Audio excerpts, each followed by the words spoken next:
जोहार दोस्तों, प्रभात online study point में आपका सादर अभिनंदन है। दोस्तों, आज के सेट में झारखंड की मिट्टी से संबंधित महत्वपूर्ण प्रश्न हल कराया जा रहा है, जो आगामी झारखंड के सभी परीक्षाओं के लिए अति महत्वपूर्ण है। दोस्तों, मेरे हर वीडियो का अप टू डेट पाने के लिए चैनल को सब्सक्राइब कर लें और बेल आइकन ज़रूर दबा लें। तो चलिए दोस्तों, बिना देर किए हुए प्रश्न की ओर चलते हैं। आज का पहला प्रश्न है, झारखंड में कितने प्रकार की मिट्टी पाई जाती है? तो देखिए दोस्तों, झारखंड में 6 प्रकार की मिट्टी पाई जाती है। कितने प्रकार की? तो 6 प्रकार की। अब देखिए इसमें 6 प्रकार में कौन कौन सा है। तो लाल मिट्टी, काली मिट्टी, लाल काली, इसको रेगुर मिट्टी भी कहा जाता है, लेटेराइट,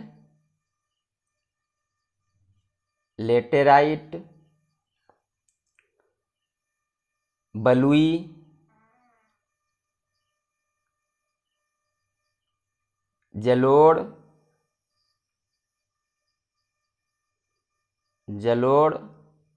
और छठा है अभ्रक प्रधान मिट्टी। कुल 6 प्रकार की मिट्टी झारखंड में पाया जाता है। आगे बढ़ते हैं दोस्त। झारखंड के सर्वाधिक क्षेत्रों में किस प्रकार की मिट्टी पाई जाती है? झारखंड के सर्वाधिक क्षेत्रों में किस प्रकार की मिट्टी पाई जाती है? तो देखिए, झारखंड के सर्वाधिक क्षेत्रों में लाल मिट्टी पाई जाती है। किस प्रकार की? तो लाल मिट्टी पाई जाती है। लाल मिट्टी का सबसे अच्छा विकास आर्कियन काल की चट्टानों, प्रमुखतः ग्रेनाइट, नीस और आर्कियन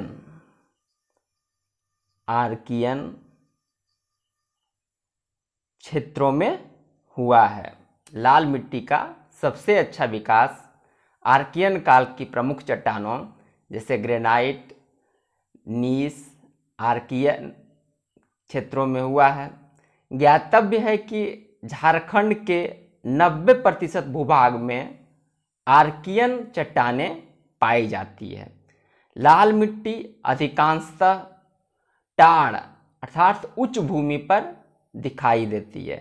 लाल जो मिट्टी है अधिकांशतः उच्च भूमि, जिसे टांड कहा जाता है, उसी पर दिखाई देती है। आगे बढ़ते हैं दोस्त। छोटानागपुर के कितने प्रतिशत क्षेत्रों में लाल मिट्टी पाई जाती है? छोटानागपुर के कितने प्रतिशत क्षेत्रों में लाल मिट्टी पाई जाती है? तो देखिए, छोटानागपुर के 90% क्षेत्रों में लाल मिट्टी पाई जाती है। छोटानागपुर में लाल मिट्टी की प्रधानता है। इस मिट्टी में मैग्नीशियम, फॉस्फेट, नाइट्रोजन तथा ह्यूमस की कमी होती है। देखिए, मैग्नीशियम, फॉस्फेट, नाइट्रोजन और ह्यूमस की कमी होती है, जबकि इसमें लोहा की अधिकता होती है। मैग्नीशियम, फॉस्फेट, नाइट्रोजन, ह्यूमस की कमी होती है और लोहा की अधिकता होती है। आगे बढ़ते हैं दोस्त। झारखंड के किस जिला के कुछ हिस्सों में लाल काली मिश्रित मिट्टी पाई जाती है? झारखंड के किस जिला के कुछ हिस्सों में लाल एवं काली मिश्रित मिट्टी पाई जाती है? तो देखिए इसका आंसर, ये डी, बी और सी दोनों, अर्थात सिंहभूमि और धनबाद के कुछ हिस्सों में लाल काली मिश्रित मिट्टी पाई जाती है। आगे बढ़ते हैं दोस्त। अबरक मूल की मिट्टी किस क्षेत्र में पाई जाती है? अबरक मूल की मिट्टी किस क्षेत्र में पाई जाती है? तो देखिए इसका आंसर, ये कोडरमा एवं हजारीबाग के क्षेत्रों में पाई जाती है। कहाँ? तो कोडरमा एवं हजारीबाग के क्षेत्रों में। यह मिट्टी मोटे अनाज की खेती के लिए बहुत उपयुक्त है। मोटे अनाज की खेती के लिए ये मिट्टी उपयुक्त है। किस मिट्टी का निर्माण बेसाल्टिक चट्टानों के ऋतुक्षरण के परिणाम स्वरूप हुआ है? किस मिट्टी का निर्माण बेसाल्टिक चट्टानों के ऋतुक्षरण के परिणाम स्वरूप हुआ है? तो देखिए इसका आंसर, ये रेगुर मिट्टी। रेगुर मिट्टी जिसे काली मिट्टी भी कहा जाता है, इसका जो निर्माण है बेसाल्टिक चट्टानों के ऋतुक्षरण से हुआ है। चूंकि राजमहल ट्रैप का निर्माण बेसाल्ट चट्टानों से हुआ है, राजमहल ट्रैप बेसाल्ट चट्टान से, चूंकि राजमहल ट्रैप का निर्माण बेसाल्ट चट्टानों से हुआ है, अतः इस क्षेत्र में काली या रेगुर मिट्टी पाई जाती है। काली मिट्टी की मोटाई इस क्षेत्र में 1 से लेकर 50 फीट तक है। 1 से लेकर 50 फीट तक इस क्षेत्र में काली मिट्टी का मोटाई है। आगे बढ़ते हैं दोस्त। कपास की खेती के लिए सबसे उपयुक्त मिट्टी कौन सी है? कपास की खेती के लिए सबसे उपयुक्त मिट्टी काली मिट्टी है। कौन सी मिट्टी? तो ये काली मिट्टी है। यह मिट्टी कपास के लिए उपयुक्त मानी जाती है। राजमहल ट्रैप के इस क्षेत्र में धान एवं चना आदि की खेती की जाती है। इस मिट्टी में लोहा, चूना, मैग्नीशियम एवं एल्युमिनियम की अधिकता पाई जाती है। लोहा, चूना, मैग्नीशियम,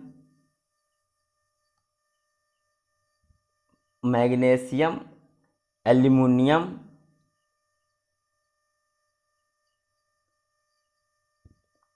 की अधिकता पाई जाती है, जबकि इसमें नाइट्रोजन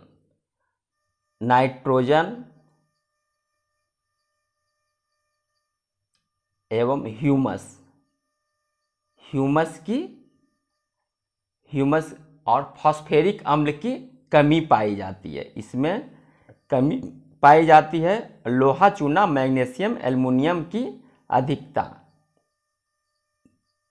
आगे बढ़ते हैं दोस्त। लेटराइट मिट्टी का रंग गहरा लाल किसके कारण होता है? लेटराइट मिट्टी का रंग गहरा लाल किसके कारण होता है? तो देखिए, ये फेरस ऑक्साइड, सॉरी दोस्तों,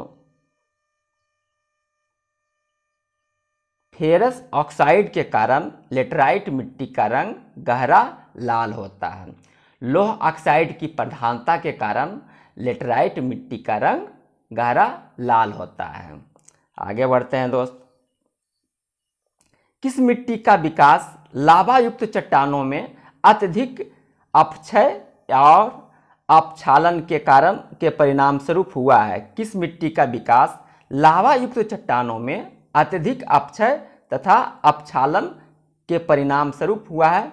तो देखिए इसका आंसर, ये लेटराइट मिट्टी का विकास लावा युक्त चट्टानों में अत्यधिक अपक्षय तथा अपक्षालन के परिणाम स्वरूप हुआ है।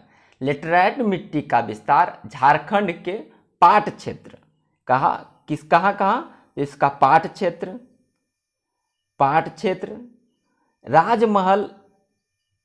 राजमहल पहाड़ी का पूर्वी भाग और पूर्वी सिंहभूम में लेटराइट मिट्टी का विस्तार पाट क्षेत्र, राजमहल पहाड़ी का पूर्वी भाग और पूर्वी सिंहभूम में पाया जाता है। इसकी उर्वरता अति निम्न होने के कारण यह कृषि के लिए अनुपयुक्त मानी जाती है। हालांकि अत्यधिक खाद आदि का प्रयोग करके इस मिट्टी को उपजाऊ बनाया जा सकता है। आगे बढ़ते हैं दोस्त। दामोदर घाटी क्षेत्र में किस प्रकार की मिट्टी का विस्तार अधिक पाया जाता है? दामोदर घाटी क्षेत्र में किस प्रकार की मिट्टी का अधिक विस्तार पाया जाता है? तो देखिए इसका आंसर, दामोदर घाटी क्षेत्र में बलुई मिट्टी का अधिक विस्तार पाया जाता है। दामोदर घाटी में इस मिट्टी की बहुलता का मुख्य कारण यहाँ गोंडवाना क्रम की चट्टानों का पाया जाना। गोंडवाना क्रम के चट्टानों के कारण इस क्षेत्र में बलुई मिट्टी की अधिकता पाई जाती है, क्योंकि गोंडवाना क्रम के चट्टानों में बलुआ पत्थर और सेल की प्रधानता पाई जाती है। इसमें गोंडवाना क्रम में बलुआ पत्थर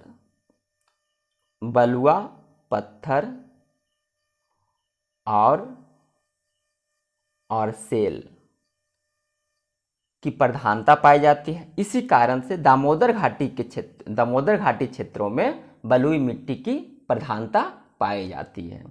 आगे बढ़ते हैं दोस्त।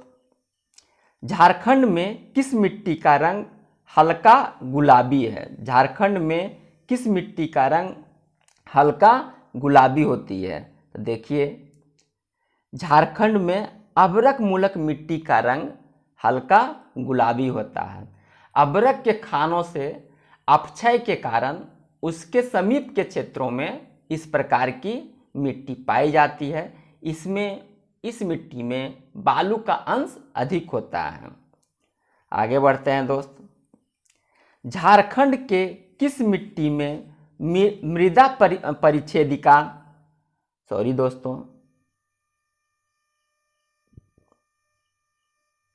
झारखंड के किस मिट्टी में मृदा परिच्छेदिका विकसित नहीं हुई है? झारखंड के किस मिट्टी में मृदा परिच्छेदिका विकसित नहीं हुए? तो देखिए, ये जलोढ़ मिट्टी यह सबसे नवीन प्रकार की मिट्टी है। यह मिट्टी काफ़ी उपजाऊ होती है और नवीन प्रकार की मिट्टी के कारण इस मिट्टी में मृदा परिच्छेदिका का विकास नहीं हुआ है। इस मिट्टी में धान एवं गेहूं की खेती भरपूर रूप से की जाती है। आगे बढ़ते हैं दोस्त। झारखंड में जलोढ़ मिट्टी का विकास मुख्य रूप से किस क्षेत्र में हुई है? झारखंड में जलोढ़ मिट्टी का विकास मुख्य रूप से किस क्षेत्र में हुई है? तो देखिए, ये साहेबगंज एवं पाकुड़ वाला क्षेत्रों में जलोढ़ मिट्टी का विकास हुआ है। साहेबगंज के उत्तर एवं पश्चिमी भाग में भांगर यानी पुरानी जलोढ़ और पूर्वी भाग तथा पाकुड़ के क्षेत्र में खादर अर्थात नवीन जलोढ़ मिट्टी मिलती है। देखिए कहाँ कहाँ,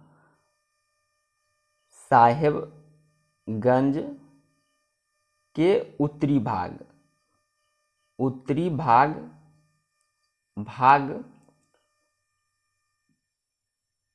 एवं पश्चिमी भाग में कौन सा मिट्टी? तो भांगर अर्थात पुरानी जलोढ़ और पूर्वी भाग तथा पाकुड़ के क्षेत्र में भाग एवं पाकुड़ के क्षेत्र में नवीन जलोढ़ अर्थात खादर मिट्टी पाया जाता है। खादर जलोढ़ मिट्टी पाया जाता है। जलोढ़ मिट्टी में दो तरह का होता है, एक नवीन जलोढ़, एक पुरानी जलोढ़। पुरानी जलोढ़ को भांगर कहते हैं और नवीन जलोढ़ को खादर कहते हैं। तो साहेबगंज के उत्तर भाग एवं पश्चिम भाग में पुरानी जलोढ़ पाया जाता है जिसको भांगर कहते हैं, और पूर्वी भाग एवं पाकुड़ वाला क्षेत्र में खादर पाया जाता है जो नवीन जलोढ़ मिट्टी होती है। आगे बढ़ते हैं दोस्त। केवाल, चीटा, नगरा, गोबरा, हलमाद और हासा आदि किस मिट्टी के स्थानीय नाम हैं? फिर से देख लें, केवाल, चीटा, नगरा, गोबरा, हलमाद और हासा आदि किस मिट्टी के स्थानीय नाम हैं? तो देखिए इसका आंसर, ये पंकीली मिट्टी का स्थानीय नाम है। कौन क्या क्या? तो देखिए, केवाल, चीटा, नगरा, गोबरा, हलमाद और हासा पंकीली मिट्टी का स्थानीय नाम है। अलग अलग क्षेत्रों में इसे अलग अलग नाम से जाना जाता है। आगे बढ़ते हैं दोस्त। खेरसी, चरका, लोबो, बालसुंदर और आरा हासा किस मिट्टी के स्थानीय नाम हैं? खेसरी, चरका, लोबो, बालसुंदर और आरा हासा किस मिट्टी के स्थानीय नाम हैं? तो देखिए इसका आंसर, ये दोमट मिट्टी का स्थानीय नाम है खेसरी, चरका, लोबो, बालसुंदर और आरा हासा। आगे बढ़ते हैं दोस्त। बालागोरिस जरिया गिटलासा किस मिट्टी के स्थानीय नाम है? बालागोरिस जरिया गिटलासा किस मिट्टी के स्थानीय नाम है? तो देखिए इसका आंसर, ये बलुई दोमट मिट्टी का स्थानीय नाम है बालागोरिस जारिया गिटलासा। क्या? तो बालागोरिस जारिया गिटलासा बलुई दोमट मिट्टी का स्थानीय नाम है। दोस्तों, इसी के साथ आज का क्लास समाप्त होता है। मुझे उम्मीद है ये वीडियो आपके लिए उपयोगी होगा और पसंद आ रहा होगा। यदि पसंद आ रहा है तो इसे लाइक करें, सब्सक्राइब करें और अधिक से अधिक दोस्तों के पास शेयर करें, ताकि अधिक से अधिक लोग इसका लाभ उठा सकें। इसी के साथ जय हिंद, जय भारत, खुश रहें, मस्त रहें।